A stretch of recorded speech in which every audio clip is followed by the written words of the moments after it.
Ciao e bentornati a tutti sul canale. Oggi chiacchieriamo un attimino di come porre dei limiti a un narcisista senza sentirsi in colpa. Quindi il focus è proprio il sentirsi in colpa. Dobbiamo imparare che i confini che noi mettiamo con noi stessi e con le persone sono sani e giusti. È quel termine che non vogliamo noi travalicare, dove ci sono cose che non vogliamo, non ci sentiamo di fare, e di contro quella sorta di confine invisibile che non vogliamo che gli altri travalichino. È una forma di autocura e autoprotezione porre nei confronti delle persone in generale, ma soprattutto del narcisista, questi confini. Il primo focus importante è riconoscere i segnali del narcisismo. Qui vi lascio linkati i precedenti video a cui potete fare riferimento per riconoscere appunto il narcisista e in questo modo poter capire quali sono i modi in cui ci danneggia e appunto, come dicevo prima, mettere dei confini, dei paletti a questi suoi atteggiamenti. Chiaramente questi confini e questi paletti devono essere chiari, fermi. Perché? Perché il narcisista tenderà sempre un po' a scavallarli, quindi sta a noi, ad esempio, dire non tollero più di essere insultato, non tollero più di essere magari sminuito davanti a altre persone, se succede ancora me ne andrò. Allora, questo ha un duplice effetto. Il primo è chiaramente appunto mettere un confine con il narcisista, quindi limitare il danno che può creare in noi. Il secondo è iniziare non tanto a lui o a lei, ma a noi stessi a anticipare l'ipotesi di una rescissione del contratto, cioè dell'andarcene. Questo ridurrà di molto il margine di manipolazione che subiamo e quell'idea che sarà per sempre, che è quella poi un attimino che ci spinge a mantenere lo status quo. Non devi giustificare questo atteggiamento davanti al narcisista. È così perché è così, perché è quello che io voglio e che io sento. Questo deve essere molto chiaro sia nei confronti del narcisista, ma prima di tutto verso te stessa. Te stesso non devi giustificare il perché non vuoi una cosa o il perché quella data cosa ti fa soffrire. Non la vuoi e basta, e tu comunque all'altra persona che non la vuoi, fine. Punto. Non ce n'è di cosa in mezzo. Importante è, come nell'altro punto, cioè che i confini devono essere fermi, che tu mantenga ovviamente una coerenza, perché cosa succede? Se il narcisista almeno una volta vede di poter fare quello che vuole, non si fermerà più. Quindi io ho magari amiche che mantengono relazioni con uomini che non le fanno stare bene e magari dal punto di vista fisico dicono no, no, adesso io gli ho detto che basta, cioè non mi tocca più, sì, manteniamo una relazione d'amicizia, e qui e già vedete mantenere un legame, ma non mi tocca più, non mi tocca più. Poi dopo 15 giorni, ah sì, è successo, ma è l'ultima volta, e gliel'ho detto che è l'ultima volta. Allora, ricordatevi, in una relazione con un narcisista, quante volte avete pensato o detto la frase è l'ultima volta che gliel'ho detto? Allora, se quell'ultima volta è una e fine, allora è davvero l'ultima. Ma se diventa una sorta di mantra, di ripetizione, non è l'ultima. Il narcisista lo sa, non è scemo e quindi, come si suol dire, balla nel manico e non vi prende sul serio perché sa che è solo questione di tempo e voi cederete dalle vostre posizioni.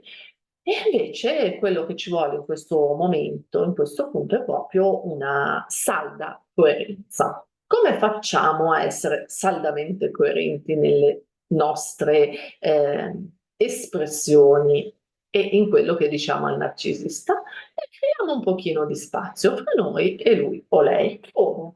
È un metodo che sembrerà banale, ma che racchiude tutto un mondo e prendersi cura di se stessi, di se stesse. Dedichiamo del tempo alle cose che ci piace fare e Se quello che ci viene in mente è: "Ma a me piace stare con lui, mi piace farle con lui", ecco, prendiamo un attimino di distanza, lavoriamoci un po' su, cerchiamo un qualcosa che ci piace fare, non coinvolga l'altra persona necessariamente, e iniziamo da lì. Iniziamo a fare cose per noi. Vedrete come si innervosirà il narcisista. Qui però fate attenzione a non cascarci, perché non è che mancate voi, manca la dinamica. E mi spiace dirlo, perché tante di noi o tanti di noi son stati proprio confusi da questa cosa. Nel momento in cui leggermente si allontanavano, il narcisista ritornava, ma con una velocità e una pregnanza incredibili. E quindi ci si sente prima di tutto lusingati e poi importanti. E invece no, non siamo noi, è sempre comunque questa benedetta dinamica che il narcisista cerca. Se non ce la facciamo da soli, cerchiamo supporto. Può essere la rete d'amicizie, può essere qualche collega di lavoro con cui non ci siamo mai confidati e che invece, chissà perché, proprio questa volta ci capisce. Può essere la nostra famiglia, può essere il fare qualcosa con i figli, piuttosto che una zia, uno zio, i cugini, tutto quello che ha un pochino le nostre radici, ci farebbe, stare meglio, ecco, soprattutto se affrontato un po', in maniera importante. Quindi pensiamo al papà, alla mamma, al perché abbiamo questa sorta di legame con il narcisista, se può derivare da lì, magari andiamo anche in terapia, perché no, e parliamo con uno specialista. Sempre legato al prendersi cura di sé, pratichiamo un po' di autocompassione. Non siamo fatti di ferro e ci siamo sbagliati questa volta, quindi tra virgolette "abbracciamoci" e non sentiamoci in colpa. Siamo comunque delle brave persone, ci siamo fidati, innamorati e può succedere. A questo punto però man mano ci stiamo staccando dal narcisista, iniziamo a diventare più autonome, più indipendenti dalle sue manipolazioni. Che cosa può succedere? Il narcisista avrà una reazione che sarà principalmente di ritornare da noi, anche molto seduttiva, ricordiamocelo, e nel vedere che questo non avrà presa, magari le prime volte sì ce l'avrà anche, ci mancherebbe, ma poi dopo un po' ci stufiamo tutti di questo yo-yo, cosa potrebbe fare? Potrebbe diventare nervoso, irritabile, arrabbiato, non riuscire a, gestire questo distacco, quindi, diventerà aggressivo verbalmente, cercherà di farci sentire in colpa, potrebbe diventare aggressivo fisicamente e noi rimanere peraltro molto stupiti perché ipoteticamente fino all'altro ieri è stato tutto molto galante, molto appunto seduttivo. A questo punto ci si aprirà un nuovo scenario,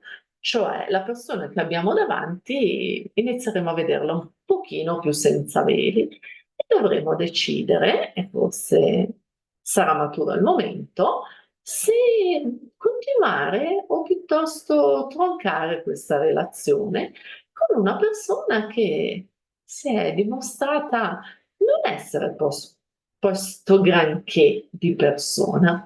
Quindi starà a noi, in conclusione, con tutto quello che abbiamo fatto di percorso, decidere che meritiamo di meglio, che potrebbe essere un'altra persona, ma datemi retta, non subito. Prima di tutto sarà star bene con noi stessi, nella nostra vita, con i nostri hobby, con le cose che ci piace fare e tutto quello che abbiamo intorno, che man mano abbiamo costruito o ricostruiremo o continueremo a costruire. Quindi un super abbraccio a tutti e mi raccomando, attenzione al narcisista.